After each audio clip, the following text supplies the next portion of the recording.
लोदनापुर गांव में नेहा अपने माता पिता के साथ रहती थी, लेकिन एक हादसे में नेहा के माता पिता का देहांत हो जाता है। उसके बाद से नेहा अपने चाचा चाची और उनकी बेटी रूपा के साथ रहने लगती है। चाचा लालू और चाची सीता आपस में लड़ने लगते हैं नेहा को लेकर। आप अपने भाई की बेटी को यहाँ क्यों ले आए हैं? लता, क्या करता? बेचारी का हमारे सिवा इस दुनिया में कोई नहीं बचा है। अगर कोई नहीं बचा है तो इसे यहाँ ही लाना जरूरी था। जरूरी था। चली जाती अपने मामा के पास, यहाँ क्यों ले आए हैं? अपने चाचा चाची को झगड़ते हुए सुन के नेहा उस कमरे में आती है। क्या हुआ चाची जी, आप लोग इस तरह लड़ क्यों रहे हैं? ये सब तुम्हारी वजह से हो रहा है, इसकी जिम्मेदार सिर्फ तुम हो। ये क्या बोल रही हो? इसमें इस बच्ची का क्या गलती है? आप तो चुप ही रहिए। बेटा, तुम जाओ और जाकर खेलो। नेहा के जाते ही लालू और उसकी पत्नी आपस में बात करने लगते हैं। अरे पागल, तुम ऐसा क्यों बोल रही हो? कुछ सालों की तो बात है, उसके बाद ये अपनी ससुराल चली जाएगी। उसके बाद इसकी सारी जायदाद हमारी होगा। वो सब तो ठीक है, लेकिन मैं इस लड़की को ज्यादा बर्दाश्त नहीं कर सकती। नेहा और रूपा आंगन में खेल रही थी और अचानक रूपा गिर जाती है और रोने लगती है। रूपा, क्या हुआ? कैसे गिर गई तुम? ठीक हो ना? उठो उठो, मुझे चोट लग गई। रूपा को रोते सुन सीता दौड़ के आंगन में आती है। क्या हुआ बेटी? मुझे नेहा ने धकेल दी है। तुम्हारी इतनी हिम्मत? चाची, रूपा झूठ बोल रही है। नहीं, नेहा ने मुझे धकेल दिया है। आज के बाद मेरी बेटी से दूर रहना। उसके अगल बगल भी देखी तो इस घर से निकाल दूंगी। नेहा रोते हुए अपने कमरे में जाती है और अपने माता पिता की तस्वीर के सामने रोते ही बोलने लगती है। आप लोग मुझे अकेले छोड़कर क्यों चले गए?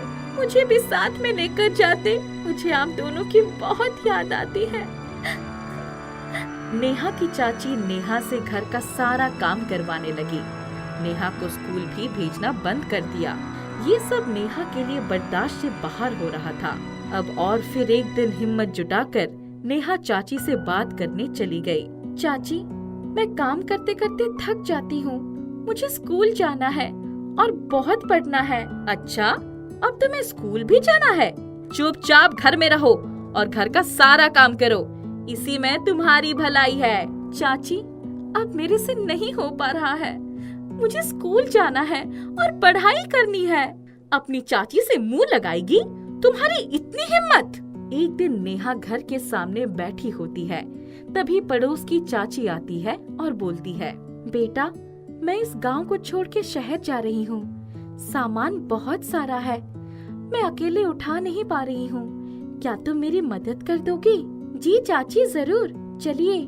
दोनों वहाँ से चले जाते हैं और सामान को पैक करने लगते हैं। तभी नेहा को एक पुरानी गुड़िया नजर आती है। चाची, ये गुड़िया किसकी है? मेरी है, बहुत पहले की है, जब मैं छोटी हुआ करती थी। चाची, क्या मैं इस गुड़िया को अपने साथ ले जाऊं? अच्छा ठीक है बेटा, पहले काम खत्म करते हैं, उसके बाद तुम इस गुड़िया को अपने साथ ले जाना। नेहा काम खत्म करके गुड़िया को लेकर अपने आंगन में खेल रही थी। तभी उधर से एक भिखारी बूढ़ा आता है। कोई है इस घर में? हाँ बाबा, बोलिए।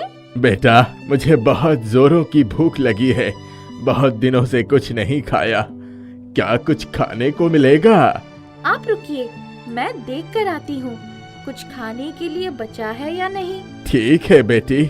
नेहा दौड़ कर जाती है और देखती है खाना नहीं बचा है, सिर्फ उसके हिस्से की एक सूखी रोटी है।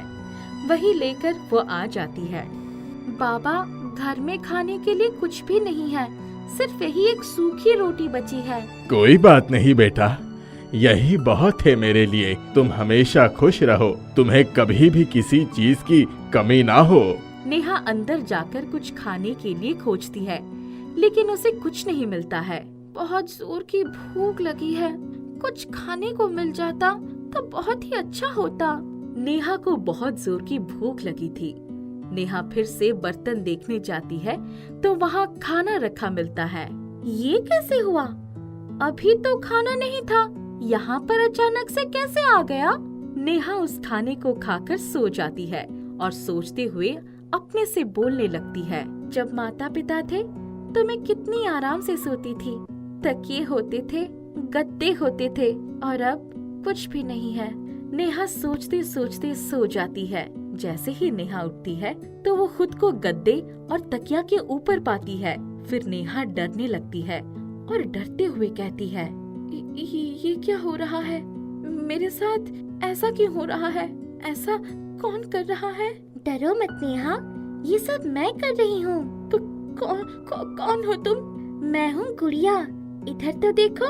गुड़िया, ये सब तुम कैसे कर रही हो? और तुम बोल कैसे पा रही हो? मैं कोई आम गुड़िया नहीं हूँ, जादुई गुड़िया हूँ। मुझे तुम्हारे माता पिता ने तुम्हारी ये हालत देखकर भेजा है। तुम झूठ बोल रही हो, ऐसा नहीं हो सकता। मेरा विश्वास करो नेहा, मैं सच बोल रही हूँ। नेहा मन ही मन सोचती है कि चलो एक बार गुड़िया की परीक्षा ली जाए। अगर तुम सच में जादुई गुड़िया हो तो वहाँ सारे बर्तन पड़े हैं, धो के दिखाओ। सारे बर्तन धुल जाते हैं और नेहा को विश्वास हो जाता है। गुड़िया, क्या तुम मेरी दोस्त बनोगी? हाँ, जरूर बनूंगी। नेहा बड़ी हो गई थी। ये देख लालू और उनकी पत्नी सीता के मन में लालच आने लगी कि इसकी शादी करा देते हैं, फिर सारी जायदाद हमारी हो जाएगी। लालू और उनकी पत्नी सीता शादी की बात के लिए नेहा के पास जाते हैं। नेहा, अब तुम शादी के उम्र की हो गई हो, तुम्हारी शादी करवा देते हैं। शादी? वो भी इतनी जल्दी? क्यों इतनी जल्दी? बूढ़ी हो गई हो, चुपचाप शादी कर लो, नहीं तो अच्छा नहीं होगा। रूपा मेरे से बड़ी है, पहले वो शादी करेगी, उसके बाद ना मैं करूँगी। बड़ों से मुंह लगाएगी। चुपचाप शादी कर लो, इसी में तुम्हारी भलाई है। इतने में ही गुड़िया नेहा से बोलती है, जो सिर्फ नेहा को ही सुनाई देता है। नेहा, शादी नहीं करना। नहीं करूँगी तो ये लोग बहुत मारेंगे। मैं हूँ ना, विश्वास करो मेरे ऊपर और मना कर दो। नेहा अपने चाचा चाची से बोलती है, मुझे शादी नहीं करनी। तुम्हारी इतनी हिम्मत, अभी बताती हूँ। सीता डंडा लेकर नेहा को मारने जाती है। जैसे ही सीता मारने के लिए डंडा को उठाती है, जादुई गुड़िया अपने जादू से उसे चूहा बना देती है। ये देख लालू थप्पड़ उठाता है नेहा पर, तो जादुई गुड़िया उसे जादू से 3 साल का बच्चा बना देती है। ये सब देख लालू नेहा का पैर पकड़कर रोने लगता है और बोलता है, बेटा, हमें माफ कर दो, हमसे बहुत बड़ी गलती हो गई है। हमें माफ कर दो बेटा, अब तो ऐसा कभी दोबारा नहीं होगा। हम दोनों बहुत शर्मिंदा हैं अपने कारनामे पे। ये सब देख नेहा गुड़िया को बोलती है, गुड़िया, इनको वापस से ठीक कर दो। नहीं नेहा, ये लोग बहुत ही बुरे लोग हैं, इन लोगों को ठीक नहीं करेंगे। गुड़िया, इन लोगों को अपनी गलती का एहसास हो गया है, इन्हें माफ कर दो। ठीक है दोस्त, तुम बोल रही हो तो वापस से इसे ठीक कर देती हूँ। जादुई गुड़िया सबको पहले जैसा ठीक कर देती है। वो लोग नेहा से माफी मांगने लगते हैं, नेहा को अपनी बेटी जैसा प्यार करने लगते हैं और फिर स्कूल भी भेजने लगते हैं। फिर खुशी खुशी सब साथ रहने लगते हैं। एक गांव में बद्री नाम का एक गरीब व्यक्ति अपनी पत्नी चंपा और बेटे बैजू के साथ एक छोटी सी टूटी फूटी झोपड़ी में रहता था। उनके पास ले देकर एक कजरी गाय थी। बद्री दिन रात मेहनत करता था। चंपा गांव के ठाकुर उदय प्रताप के घर में काम करती थी। जो कुछ मिलता उसी से उनका खर्च चलता था। गाय का दूध बेचकर थोड़ी बहुत आमदनी हो पाती थी। उनका पड़ोसी मुकुंदी लाल बहुत आलसी और कामचोर था। वो उनसे जलता था। कई बार उनकी गाय अपने बाड़े में हाँकने की कोशिश कर चुका था। बैजू को अपनी गाय से बहुत प्रेम था। वह उसकी देखभाल करता था। सुबह सुबह ही चराने ले जाया करता। गांव के पोखरे में कभी कभी नहलाता भी था। उसे जब भी कोई तकलीफ होती उसके कान में बोल देता। एक दिन जब वो गाय के खूंटे के पास गया तो गाय गिरी हुई पड़ी थी। उसने देखा कि उसका पड़ोसी मुकुंदी लाल अभी अभी वहाँ से निकला था। अरे उठो ना कजरी, क्या हुआ तुम्हें? मैं तुम्हारे बिना नहीं रह सकता। लेकिन उसके रोने चिल्लाने का कोई असर नहीं हुआ। गाय नहीं उठी। माँ बापू, देखो हमारी कजरी को क्या हो गया। अभी मैंने मुकुंदी लाल काका को गाय के पास से जाते हुए देखा था। दोनों को बड़ा दुख हुआ और वो समझ गए कि मुकुंदी लाल ने ही गाय को कुछ खिला दिया है, पर कर ही क्या सकते थे। बैजू ने खाना पीना छोड़ दिया और रात को जब वो सोया तो उसके सपने में कजरी गाय आई। बैजू, मैं तुम्हारी सेवा से बहुत खुश हूँ। तुमने और तुम्हारे परिवार ने मेरी बहुत सेवा की है। इसके बदले में मैं तुम्हें कुछ देना चाहती हूँ। तुम्हारे बिना तो मेरा जीवन ही व्यर्थ है। तुम एक दूसरी गाय खरीद लो।